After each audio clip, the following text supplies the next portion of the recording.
Hi friends, welcome back to my channel. My name is SP and today I am going to be doing the mid-year book tag and I am so excited. I actually forgot what all the questions are, so it's gonna be like the first time I see them and we're just gonna go through them together.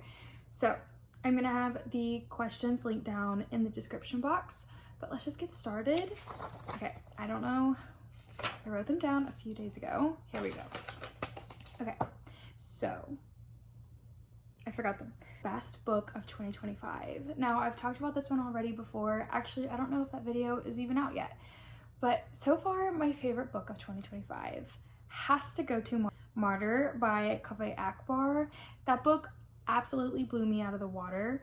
I am obsessed with books written by poets. I think they are just unlike any other books that I read. They are always so beautifully written, and Martyr was that. I cannot recommend Martyr enough. It's about a guy who is obsessed with martyrdom and living life with purpose, dying with purpose, and he actually has some trauma, but he ends up like interviewing and just chatting with this artist who she is really sick and she is dedicated the rest of her life to a performance art piece in an art museum. And if you know me, you know that I love books about art, and so I love books about artists and art and an art museum. This book just really worked for me, and there's also poetry throughout the book, and I thought it was stunning. It made me cry, and I think you should read it. It's my favorite book of the year so far, and I don't think anything's gonna top it. Best sequel of 2025.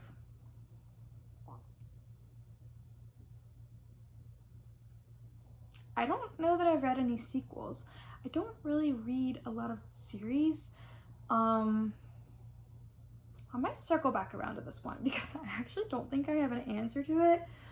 Okay, 2025 new releases that I am excited about. I think the only one, I've been really bad about keeping up with new releases lately, but I think the only one that I just know I will be auto buying is Calabasas by R.F. Kuang. I will be picking that up as soon as it comes out. I love R.F. Kuang, but I have to admit, I have not read the Poppy War series. I know. I have a friend in real life who had told me to pick it up, and I know everybody raves about it on the internet. I understand. I love R.F. Kuang's writing. Babel broke me, and Yellowface was a fantastic read, and I just know I'm gonna love everything that R.F. Kuang writes. But the Poppy War I've been putting off because I'm scared. I am really excited to read more R.F. Kuang this year. That is a goal of mine. And I should probably read the Poppy War before Calabasas comes out, but I think Calabasas comes out in like August, so I've got like a month to do that. We'll see. Okay, biggest disappointment. You know, maybe I should have gone through this list and like actually planned out my answers. Biggest disappointment of 2025. Okay, biggest disappointment, we're gonna have to go with Severance by Ling Ma. And I was really bummed out about this book because I went in with really high expectations. I actually had the wrong expectations. I thought it was going to take place more in the office setting, or even a little more post-apocalyptic. Honestly, I felt like it just was not at all what I was imagining, and that was my fault. I know a lot of people love Severance by Ling Ma, and I've never seen the TV show. I've heard they're two different things, but that might have been where I was confused. I think I was hoping for a little bit more commentary on the issue of like capitalism and consumerism, and it may have gone more into that because I have to admit I DNF'd the book pretty close to the end. I had like 70 pages left and I had to just DNF it for my own sake. I was not vibing with it and I was not liking it, so I put it down. And I don't think that I was missing anything because I looked up spoilers for the end, and it just really disappointed me. I didn't vibe, which was strange because it's like a lit fic book that a lot of people rave about, and I just did not get the hype. And it's nothing against Ling Ma, but I think I was wanting it to like stimulate me a little more. Like I just felt like I wasn't thinking enough while I was reading it, and some of it just felt kind of silly to me. If you don't know, Severance by Ling Ma is about, it's like a dystopian book that's also literary fiction. There's a virus that spreads, and you know, think The Last of Us, like society kind of crumbles, but at the same time people are expected to still work, was what I was told the story was going to be about. So I was thinking there'd just be a little more workplace, but there was a little bit too much like pre-apocalypse in the beginning for me, because there's like back and forth flashbacks, and I didn't care about the past before the world ended. I just didn't care about that. But then I also didn't really care about the present day, because you're getting some like culty vibes because she's with a group of people and you don't know who you can trust, and it's just getting weird. And then there was like a trope, I hate to say, thrown in there, something that I just did not like at all. And so unfortunately this book didn't work for me, but I hope it can work for someone else. I'm sure it's worked for many other people, but it didn't give me what I was wanting it to give me. So that's okay. And the next one is going to be biggest surprise. I really should have gone through these a little better before I started this video. My biggest surprise this year. Biggest surprise this year is probably going to go to Margot's Got Money Troubles. I did not know what to expect going into this book. I went in pretty blind. This is about a girl who gets pregnant by her professor, I believe, and you're following her through pregnancy, and she needs money, so she ends up doing OF, and you're just watching her like figure out motherhood. She's also reconnecting her relationship with her father, and this book just dives into so many different things. Whether or not you would do what Margot does in this situation, I think this book was just so well written. And I listened to the audiobook, and it actually is narrated by Elle Fanning, who did a fantastic job, I have to say. It was so well done, and I thought the writing was really good. It was very engaging. You wanted to keep reading, and it was funny. It was lighthearted, but also very serious at times. It also talks about so many things. Like, the book just went into so many things I didn't even really think that it was even going to talk about, but it made so much sense that it did. And I just thought, I think a lot of people could get something out of this book, and I was surprised with how much I loved it. Not that I'm shocked, like, not that I thought I wasn't gonna like it. I just really had no idea. I didn't know what kind of book it was gonna be, and it's funny. It's funny, it's a good time, and it's sweet, it's heartwarming, and yeah, Margot's Got Money Troubles definitely is sneaking its way onto some of my top favorites of this year. And if you haven't read it yet, I think you should. This is your sign. I think Margot's Got Money Troubles is well deserving of the talk that I have seen about it so far. Okay, favorite new author. So I don't know if I would say this is a favorite new author, but I think I'm gonna give it to him. I think I've discovered that I am a big James Baldwin fan. I read Giovanni's Room last year, blew me away. Or actually, it may have been 2 years ago. It absolutely blew me away, and so this year I picked up If Beale Street Could Talk by James Baldwin, and I absolutely fell more in love. Like, his writing is so addicting. When I pick him up, I'm like, oh yeah, this is writing. Like, this is so beautiful and heartbreaking. It makes you feel so many emotions. Let's also go ahead and add, sorry, I was looking at a cat outside. Let's go ahead and add Toni Morrison to the list, okay? I read The Bluest Eye this year. Incredible. Incredible. Both of them are getting some of my top new favorite authors, okay? I cannot believe that it took me so long to read Toni Morrison and took me so long to read more James Baldwin. I have actually since picked up a few James Baldwins from used bookstores near me and a couple local bookstores. So I am excited to read more James Baldwin.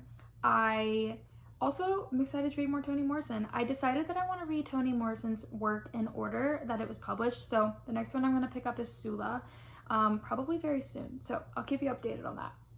New fictional crush. I don't get fictional crushes. I do not read a whole lot of romance, but if I were to pick somebody, it would probably be Wendell from Emily Wilde's Encyclopedia of Fairies. I read the 3rd book recently and I think I'm going to give it to Wendell.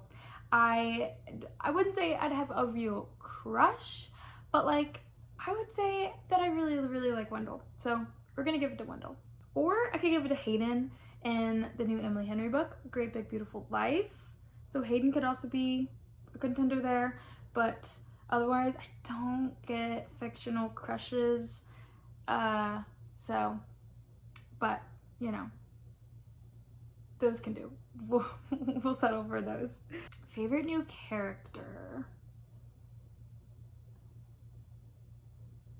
I am probably going to give it to the Count from A Gentleman in Moscow. I don't know how confident I am on this, but I'm going through all the books that I read this year, and this is the only one that I'm like, okay, I feel like I could give it to the Count. I really loved this book. It's another one that could go under a book that surprised me. I did not know how I was gonna feel about this book, but I actually really ended up loving it. And I feel like the Count is somebody that is just so interesting, and I just love following the mundane, everyday moments in his life. And I think that I might give this one to the Count from A Gentleman in Moscow. But also, I could give it to all of the characters in Never Let Me Go by Kazuo Ishiguro. Were they all perfect? No. But like, I loved that book so much, and I just loved their little friend group, even if it was toxic at times, and I could also give it there. Okay, the next one is a book that made you cry, and I could give this to so many books. I could give it to Martyr. I could give it to Stay With Me. I could give it to Crying in H Mart. I could give it to, there were many others that made me cry. I've cried in so many books this year. So I could even say Never Let Me Go by Kazuo Ishiguro. That book made me sob. Yeah, I do love a book that makes me cry. Actually, it was really hard to pick a lot of books for these because I realized, well, it was really hard to pick a book for the next prompt or the next question, because the next question is a book that made you happy. I read a lot of sad books, so not a lot of books made me happy, but a lot made me cry. A book that made me happy though, I might have to give this one to The Third Gilmore Girl by Kelly Bishop. This is the one book that I read this year that I look back on and I'm like, you know, this book just made me happy. Like, it really made me happy. I love Gilmore Girls. This is a nonfiction, and it truly just made me happy to learn more about Kelly Bishop. I loved learning about all of her history in the movie business, but also on stage on Broadway, and how she got into Gilmore Girls, and I thought it was really touching and moving. If you're a Gilmore Girls fan, you should pick this up, but even if you've never watched Gilmore Girls, I think you could still enjoy this. So I thought it was really cute and sweet, and I really, really liked it. Okay, the next question is the most beautiful book I've bought, and to be honest with you guys, I really don't buy like books because they're pretty, and I don't really buy a lot of beautiful books. Like, I don't really have any special editions or anything, but the book that it kind of sticks out to me the most is this copy of Antarctica by Claire Keegan. I just love this cover. I think it's just so pretty and very satisfying. I just really, really love this cover. So I'm gonna give it to Antarctica by Claire Keegan. So the last question is, what books are on my TBR for the rest of the year? So that's a great question. I don't know, but I have a stack here of some books that I would love to prioritize. So recently I have picked up this James Baldwin, like I talked about. This is called Another Country. It takes place in Greenwich Village, Harlem, and France, and among other locals. Another Country is a novel of passions, sexual, racial, political, artistic.